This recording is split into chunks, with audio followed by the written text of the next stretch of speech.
Good morning. Dito ako sa bukid, dito sa loob ng piggery. Nagpaligo ng inahin. So, naglinis na kulungan. Nakain pa ang inahin. Shhh. Yan ang mga biik, 6. Dito naranasan ako matulog sa loob ng tangkal pagka may biik. Ayan. May upuan ako dating kawayan. Dito ako natulog sa loob ng kulungan ng baboy pagka may mga biik. Ngayon, wala ko muna itong upuan ni Darling. Wala akong upuan ngayon. Nasira na. Ayan, nakain pa ang inahin. Maya may magpapadidi na yan. Ang biik. Ang mabiik na makukulit. Dinudukal na ang aking upuan. Ayan. May pang tuition na aking estudyante. Nasa private ang isang college kasi inabot na ng K-12, nagbago ang curriculum, re-enter, kaya hindi na tinanggap sa BSU. Ayan. May pandagdag sa tuition. May isang high school naman, grade 11, nasa public naman yun.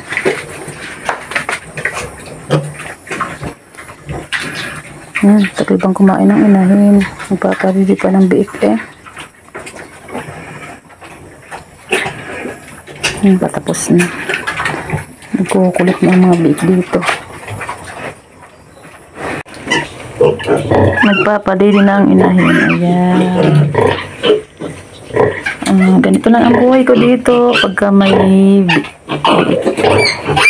Pag nanganak ang inahin. Dito talaga ako sa loob ng kulungan ng baboy sa munting piggery. Kailangan bantayan kasi baka maipit. Nako, mababawasan pa.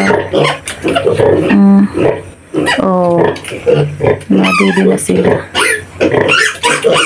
Parang hindi mabawasan kasi mahirap mo pabuntis ng inahin.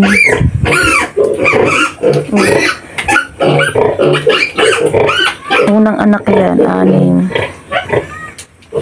Nandito na sila.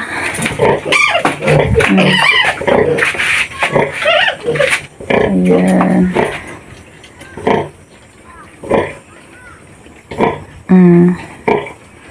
Ang ganado ng dumidi, 15 days lang sila ngayon. Big. Malalaki na. Ngayon kasi naipit ng inahin. Pagka humiga ang inahin, mabigat ang inahin. Naiipit. Namamatay. Napipilay.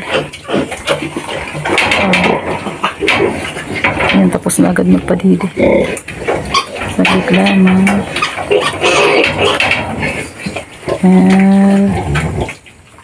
Thank you for watching.